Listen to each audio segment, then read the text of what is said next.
One of the things that people have said about agriculture is that on the whole it's more labor-intensive than hunting and gathering, and that's one of the reasons why people have looked to explanations which, you might say, are kind of corrosive factors, that people have been forced into agriculture because they had no alternative. That is ultimately what may happen. But at the very beginning it could be that agriculture was developed because people wanted special status foods for feasting, that it was actually a social need. I mean, how much of what we do in our lives is generated by competition with others? And a lot of that is powered by desire for new things, new statuses, new whatever it might be. Respect, recognition also are important. And in small-scale societies a lot of those sorts of factors are generated by the ability to, for instance, throw feasts. One possibility is that some of these foods that were being grown were actually intended especially as feasting foods.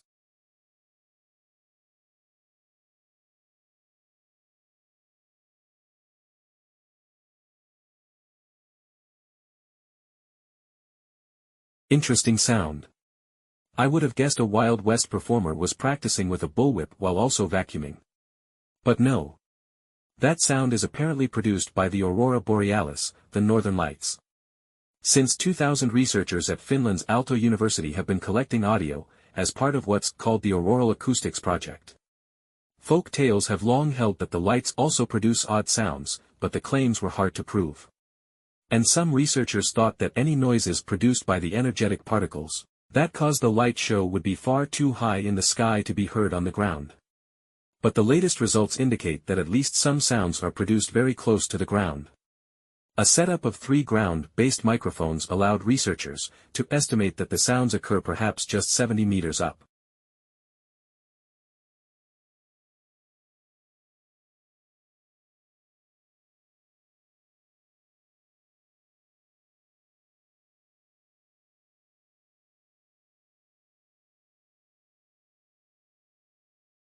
So in a very important tense, memory is the cognitive function that stores knowledge that we've acquired through learning and perception, but also memory is important because memory frees our behavior from being controlled by the present stimulus environment. If you didn't have memory, all you'd be able to do is react to whatever is currently in the environment now, whatever it is that you're experiencing. But memory allows us to respond to past events as well as events in the current stimulus environment, and memory also gives us the means to reflect on our experiences so that we plan for future encounters.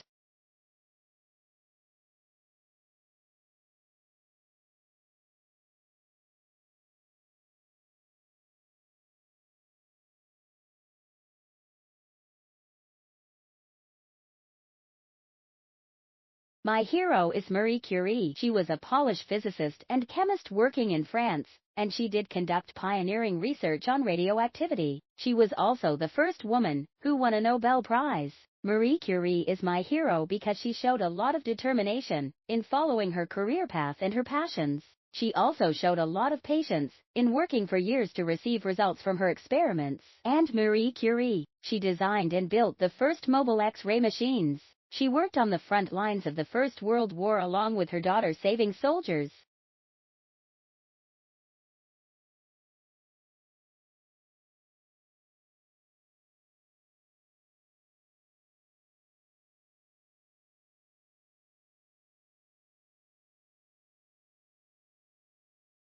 Water plays a big role in supporting our communities. As water supplies are stressed by growing populations, climate challenges, and greater competition of resources, the need to leverage innovative technologies and alternative water supplies continues to grow. The challenge for many is matching the quality of water with its intended use.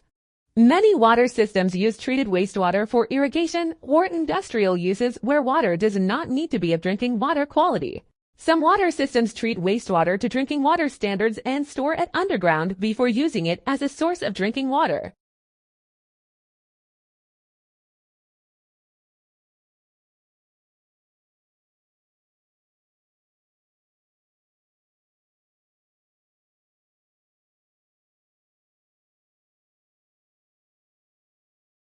Right now, farm fresh cherries are in the supermarket shelves all over the country. Then there'll be apples and pears. The nation receives a large proportion of these fruits from its agricultural regions. Immigrants pick these crops as they do in the rest of the country. The insecticides they Ray exposed to while working in the farms can be hazardous for not only them but also for their children. Recent research has shown that exposure to certain insecticides can increase the risk of asthma in young children.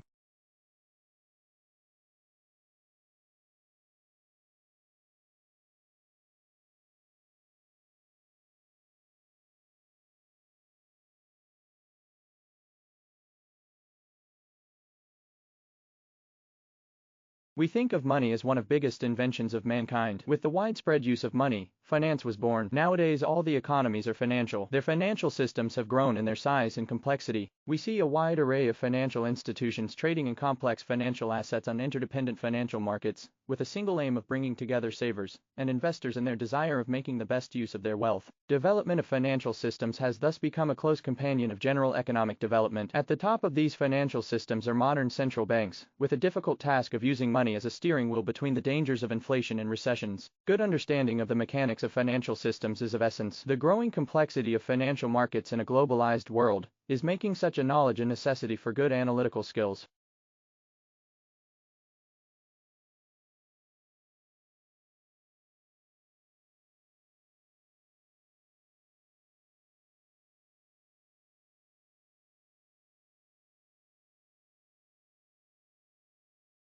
Lions used to be common enough throughout South Asia, Iran, Asia Minor and even in Greece. They disappeared from these countries a long time ago and are seldom encountered in India. The Indian lion is smaller than his African counterpart. There are two varieties of Asiatic lions, the Persian or Arabian, and the lion of Gujarat, the latter confined to a very narrow district.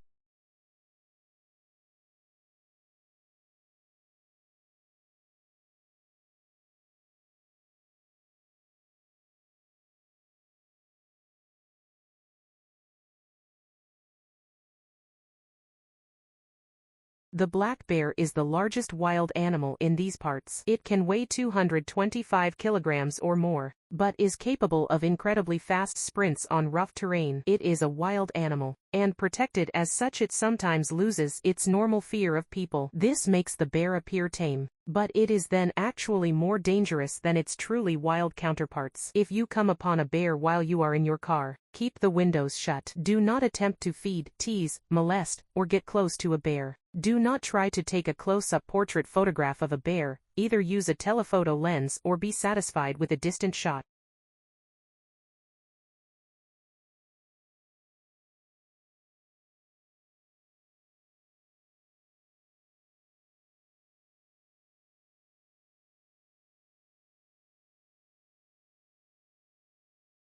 Plants are living, and therefore require food of some kind as well as air and water in the same way, and for the same purposes as do animals. As a rule, we cannot see them breathing and eating, but that is because we do not look in the right way. In our study of plants we must first learn how to see and question them properly, and when we have done this they will show themselves to us, and tell us stories of their lives which are quite as interesting as any animal stories.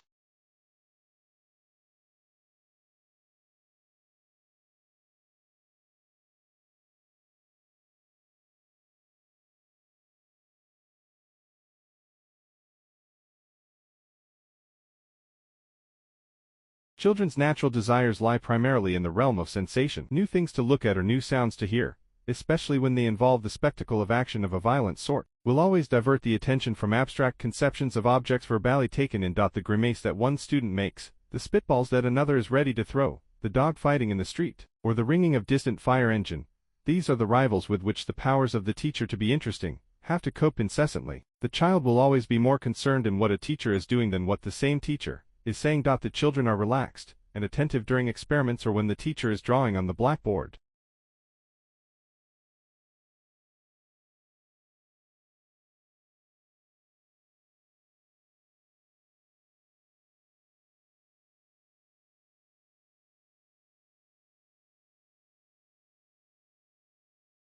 Switzerland in watchmaking followed precisely the example of Germany in clockmaking. It commenced there in the 17th and culminated in the 19th century.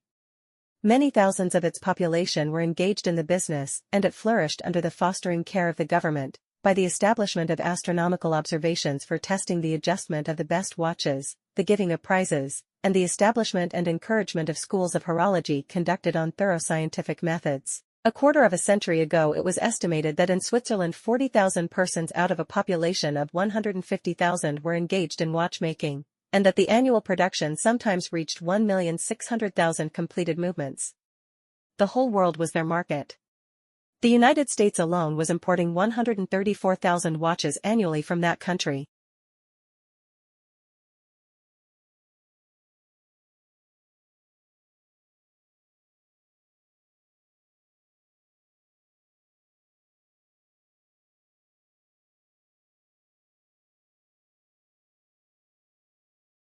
The spectroscope is an instrument by which the colors of the solar rays are separated and viewed, as well as those of other incandescent bodies. By it, not only the elements of the heavenly bodies have been determined, but remarkable results have been had in analyzing well-known metals and discovering new ones. Its powers and its principles have been so developed during the century by the discoveries, inventions, and investigations of Herschel, Wollaston, Fraunhofer, Bronson and Kirchhoff, Steinheil, Tyndall, Huggins, Draper, and others, that spectrum analysis has grown from the separation of light into its colors, by the prism of Newton, to what Dr. Huggins has aptly termed a new sense.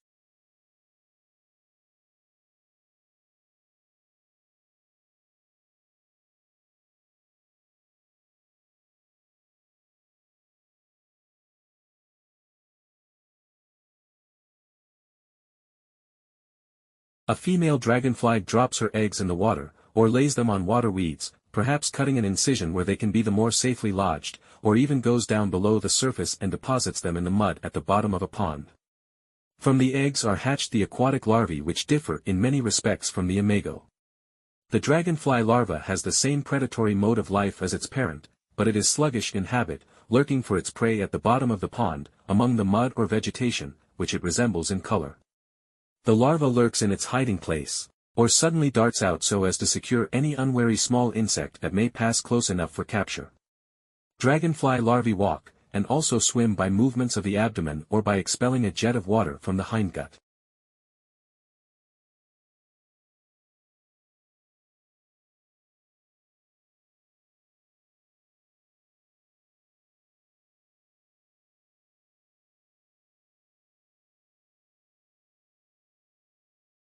Albert Einstein's theory of relativity is a fundamental pillar of modern physics. It describes how the laws of physics apply to objects moving at different speeds, and how gravity affects the curvature of spacetime. The theory has been verified through numerous experiments and observations, and has led to groundbreaking discoveries, such as black holes and the Big Bang. Its implications extend beyond physics, influencing fields such as astronomy, cosmology, and even philosophy.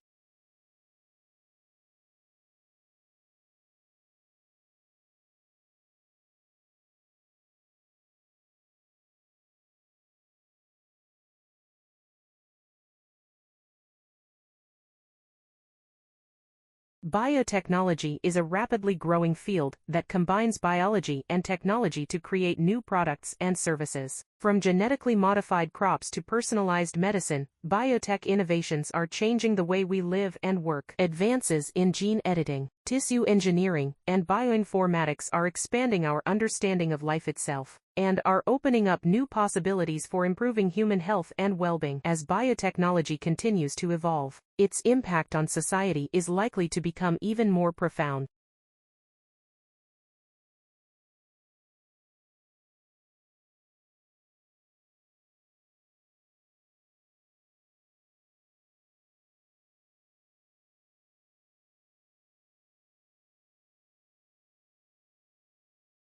Game theory is a branch of mathematics that explores how people make decisions in situations where their choices depend on the choices of others. It has applications in fields as diverse as economics, political science, and psychology. Game theory models can help us understand how markets work, how elections are won, and how conflicts are resolved. The field has grown in importance in recent years as online networks and social media have created new opportunities for strategic interaction.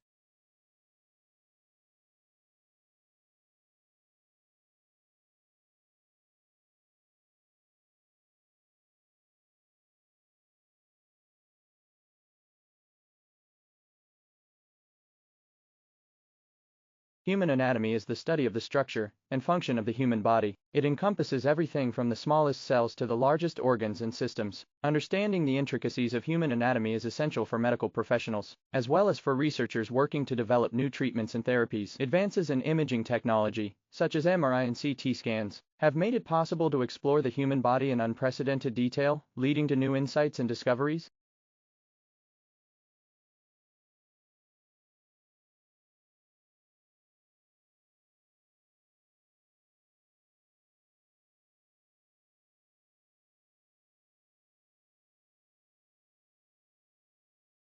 Environmental science is the study of the natural world and its interactions with human society.